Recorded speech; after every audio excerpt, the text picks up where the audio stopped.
Hola, soy Lucy Camarena. El día de hoy te hablaré sobre la segunda etapa de la escuela de Bauhaus. En la segunda etapa del año de 1923 a 1925 se opuso la introducción de las ideas del constructivismo ruso y el neoplasticismo, movimiento artístico iniciado en Holanda. Se dice que en el año de 1925 a 1927 la escuela se traslada a Dessau y esta etapa se caracteriza por los diseños de todos los aspectos del arquitectónico, como muebles, accesorios y la inserción de la práctica arquitectónica de los procesos industriales.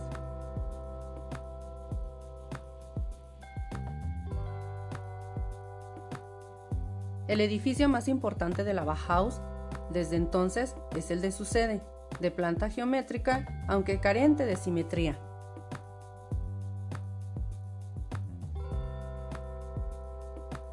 La línea de la escuela está ya plenamente racionalista.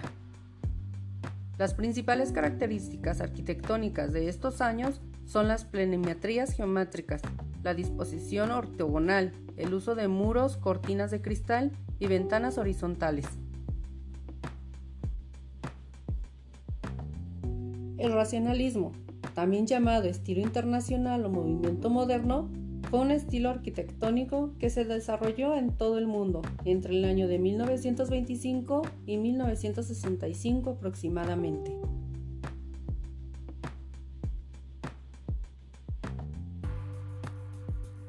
Y es considerado como la principal tendencia arquitectónica de la primera mitad del siglo XX.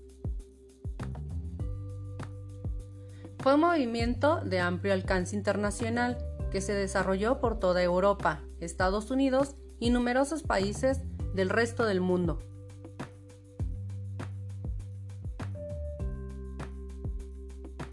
Entre los padres del racionalismo se suele considerar especialmente la obra de tres de los mejores arquitectos del siglo XX, como son Walter Gropius, Ludwig Mies y Le Corbusier, llamados en ocasiones genéricamente como la Trinidad racionalista. Un aspecto curioso de su trayectoria es que los tres trabajaron juntos alrededor de 1910 en el estudio de Peter Bernis en Berlín.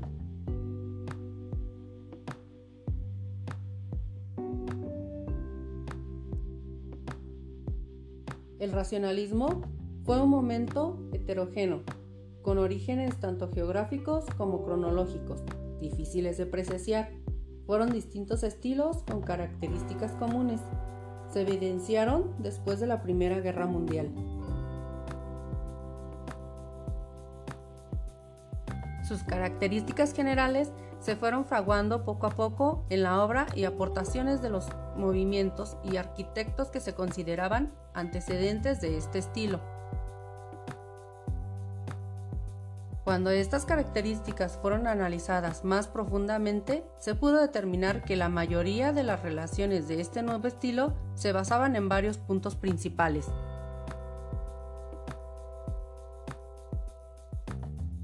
Utilización de un lenguaje funcionalista. Empleo de formas geométricas simples y estructuras regulares. Tendencia a una ordenación vertical u horizontal. Renuncia a la ornamentación y uso de materiales de tipo industrial, como hormigón, acero, cristal. Pese a ello, es difícil hablar de un estilo homogéneo, y de hecho, muchos arquitectos racionalistas afirmaban que ellos no tenían estilo, sino que lo suyo era una forma puramente racional de diseño.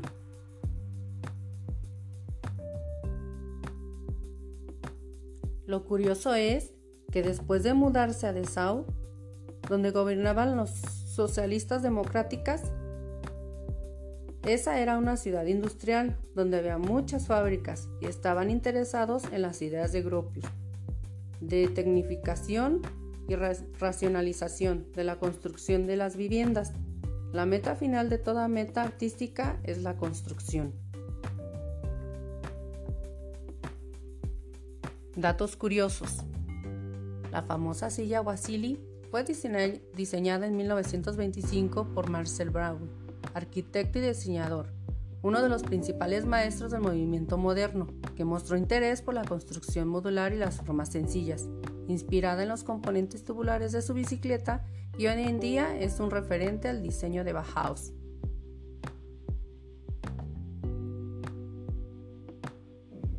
Annie Albers, la gran artista del textil, encontró su vocación gracias al machismo de la época. En 1922, Albers acababa de ser aceptada en la escuela de Bauhaus. En este entonces, presumía de la igualdad del género, y su meta era especializarse en vidrio, pero 2 años antes, Gropius limitó a las mujeres en las áreas de textil, poesía y encuadernación. Su carrera en esta área la posicionó como una artista abstracta, más importante de la época, y actualmente el Tate Modern presenta una exposición sobre su obra.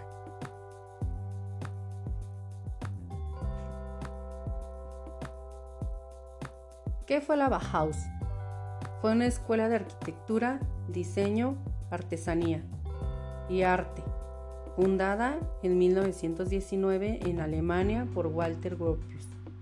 Esta escuela pretendía la reforma de las enseñanzas artísticas como base para la transformación de la sociedad burguesa de la época. La escuela Bauhaus asentó las bases de lo que hoy conocemos como diseño gráfico y diseño industrial, una de las muchas de las máximas de las Bauhaus, que era: la forma sigue la función, es decir, si diseñan los objetos en función de la función que van a desempeñar. Es decir, no se busca la belleza por la belleza, sino que un objeto ante todo debe ser ante todo útil. En mi opinión, la escuela de Bauhaus es muy interesante saber que los arquitectos más importantes de la historia. Existe más de un verdadero revolucionario que deslumbró al mundo, una de las obras más representativas del movimiento moderno, la base del minimalismo, la inspiración de los arquitectos en todo el mundo y una originalidad palpable desde la severidad de su geometría, la precisión de cada elemento y la nitidez de la construcción, utilizando los mismos materiales, cristal, acero y distintos tipos de piedra, a pesar que solo duró 15 años en activo. Un siglo después, la corriente, movimiento y estilo sigue siendo un referente o una base para los arquitectos y diseñadores actuales. Gracias, hasta la próxima.